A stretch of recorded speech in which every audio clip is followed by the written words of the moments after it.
आज एक बंदा है, मान लो कि कोई बॉलीवुड का स्टार है, वो एक टीम लेता है, बराबर, एक उनकी भी किसी की मान लो एज हो गई है 55 60 साल पर, पता है कि यहाँ पे करियर खत्म है, तो बच्चे भी बड़े हो गए, तो वो आदमी हर देश में लीगें खरीद रहा है, ठीक है, अच्छा काम है क्योंकि स्पोर्ट्स वेंचर एक अच्छा काम है, बराबर। लेकिन आपको क्या लगता है कि हर देश की लीग कमा रही है? तो आप उनकी बैलेंस शीट खोल के देख लो, क्योंकि प्रॉफिट तो है नहीं उसमें से। सब यही सोचते हैं कि भाई आईपीएल में मेरी टीम बड़ी हो गई, मैं मान लो आईपीएल का ओनर हूँ, मेरी 500 करोड़ की टीम आज 8000 करोड़ की वैल्यू की हो गई, तो मैं सोचता हूँ चलो हर देश में ले लो, हर जगह बड़ी हो जाएगी। लेकिन हर जगह नहीं होती, ना ही मैं हर जगह जा सकता हूँ। तो वहाँ पे जो मेरे आदमी बैठे हैं, उसके नीचे कोच है, मैनेजर है, कैप्टन है, जो वहाँ के देश में भूखमरी है, तो वो काम कर लेंगे, तो मेरी क्या जिम्मेदारी है? मैं तो टीम का ओनर हूँ, मैं ईमानदार हूँ, मैं बॉलीवुड का बहुत बड़ा सेलिब्रिटी हूँ, मैं ना फिक्सिंग करूँगा ना करने दूंगा, बट मेरे नीचे क्या कर लेंगे क्या पता चलेगा। आप दवाई की दुकान चला रहे हो, आप घर चले गए, मैं खाना खा के आता हूँ, पीछे से वो क्या बेच रहे हैं आपको पता है बिना प्रिस्क्रिप्शन के, ये वैसा काम है। तो आप ब्लेम किसको करोगे? सिस्टम को ब्लेम नहीं कर सकते ना, क्योंकि आपने इंडस्ट्री इतनी बड़ी कर दी, आपने खोल दी। इससे फायदा कितना हुआ?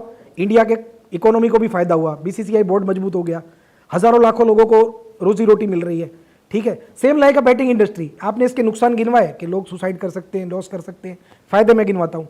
इंडिया में मार्केटिंग का क्या था? आप ग्राउंड पे देखते थे, फॉग स्प्रे की ऐड होती थी, साइकिल अगरबत्ती की ऐड होती थी, क्या पैसे मिलते थे ग्राउंड के? 25 लाख 50 लाख। आज वो स्पॉन्सरशिप है मैट लगाने की, वही बैटिंग कंपनी आ गई, करोड़ों रुपए मिल रहे हैं, टाइटल स्पॉन्सर के 20-40 करोड़ रुपए मिल रहे हैं, क्रिकेट बोर्ड भी कमा रहा है। आपने बसें देखी, ट्रेनें देखी, सब जगह बैटिंग की ऐड है, गेमिंग की ऐड है।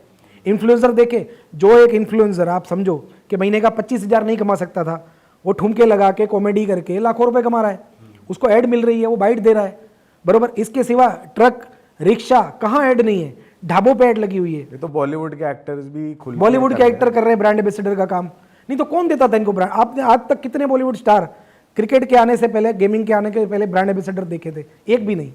और अब देखो सब कहीं ना कहीं लगे हुए हैं, खेलो अंदर बार, खेलो 3 पत्ती। सर सिंस आप एक टिपर भी रह चुके हैं और हमने ऐसे सुना आप इंडिया के नंबर 1 टिपर थे। मैं टिपर हूँ, टिपर रहूंगा, मरना भी टिपर ही। पर ये जैसे टिपर का बेसिकली काम होता है बट इन्फॉर्मेशन। नाम ऐसे नहीं, मतलब टिपर मत बोलो, क्रिकेट एनालिस्ट। क्रिकेट एनालिस्ट तो पहले तो इसे टिपिंग ही कहते थे, या अब भी टिपिंग?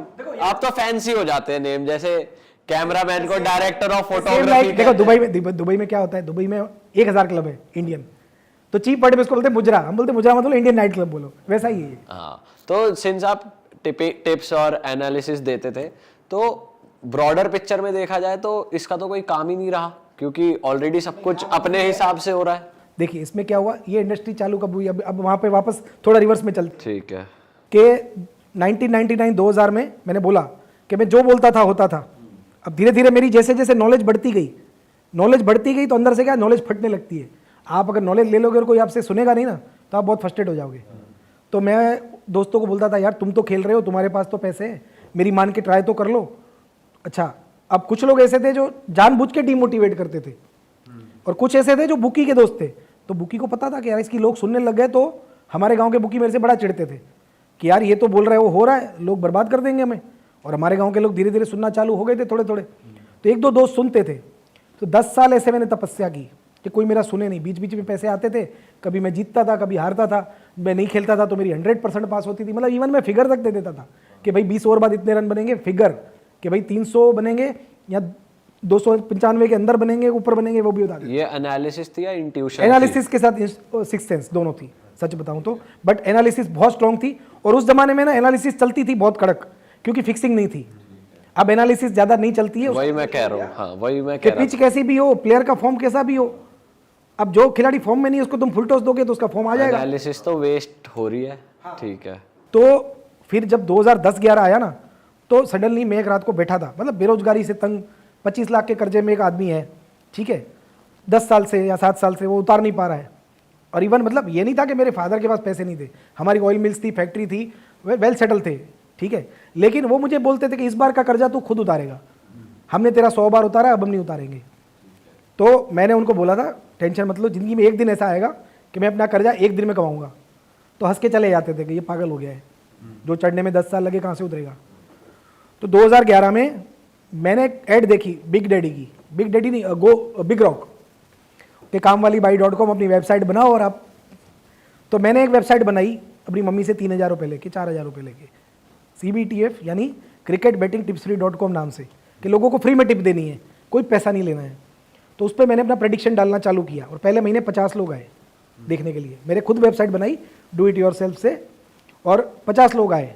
तो मैंने बोला यार चलो, मेरे गांव में मुझे 5 लोग ही सुनते हैं, 50 लोग आ रहे हैं और नीचे कमेंट भी कर रहे हैं, सर आपकी टिप बहुत बढ़िया है, मज़ा आ गया, हमने इतना कमाया उतना कमाया। फिर सडनली मेरे फॉर्चून चेंज हुए। एक साल में उस वेबसाइट पे करीब 14 देश से 10, 20, 25 लाख लोग आए, यानी 2-2.5 मिलियन उस जमाने में, कि जब ना इंस्टाग्राम था ना फेसबुक था, आदमी बंदा ऐड करता तो कहाँ करता। और फेसबुक भी शायद बाद में ही आया। हाँ, पहले मैंने फेसबुक पे पेज बनाया, इंस्टाग्राम नहीं था, फेसबुक पे पेज बनाया और उसके तुरंत बाद मैंने वेबसाइट बनाई।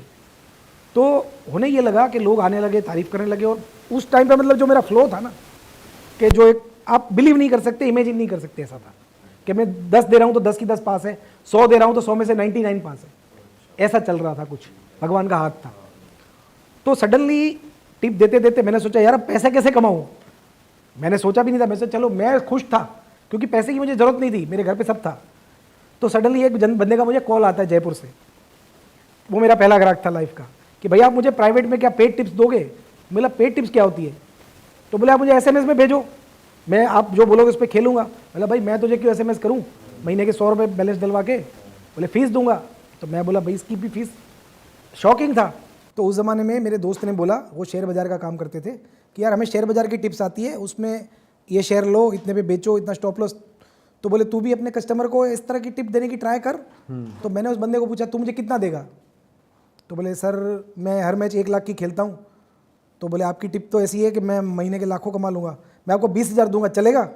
तो मैं पहले तो थोड़ी देर अकेले में डांस किया क्योंकि तब तक मेरे लिए 20,000 बड़ी रकम थी, सच बताऊँ तो, क्योंकि मेरी कोई इनकम ही नहीं थी 4-5 साल से। मैं अपने पापा से जो पॉकेट मनी लेता था, हज़ारों रुपये, वो इसी में चलता था। तो मैंने बोला ओके। तो मैंने क्या किया, जो भी टिप मैं डालता था वेबसाइट पे, पहले बना के मैं उसको भेजता था SMS से, और उसके 10-15 मिनट बाद मतलब उसको डिटेल में देता था कि भाई इतना रन बनेगा, ये बैट्समैन इतना अच्छा खेल सकता है, मतलब एक उसको VIP सर्विस मिल रही थी। और वेबसाइट पे शॉर्ट में होता था कि इतने रन बनेंगे, ये टीम जीतेगी और इतने टारगेट पे आपको बुक सेट कर लेनी है। बुक सेट क्या होता है, प्रॉफिट बुकिंग, कि भाई दोनों तरफ बंदा प्लस हो जाता है, सेम लाइक अ शेयर्स। तो चल गई। तो थोड़े दिन में वो तो रेफर में 2-3 दोस्त लेके आया। वो बंदा कितना खानदानी होगा आप सोचो, वो मेरा 20,000 का मैसेज 3 दोस्तों को फॉरवर्ड करके 20 पीस ले सकता था, लेकिन वो 3 दोस्त लेके आया कि सर इनको भी चाहिए, आप दो, और तीनों आपको 20 पीस देंगे। तो उस टाइम पे जब मेरी इनकम 1 लाख पे पहुंची महीने की, और मैंने उनको 4-5 लोगों को टिप देना चालू किया, तो मैं शिफ्ट हुआ अपने गांव से, कच्छ में, जहाँ से मैं ये सब चालू हुई स्टोरी, वहाँ से मैं शिफ्ट हुआ अहमदाबाद, क्योंकि अब मैं वहाँ रह सकता था।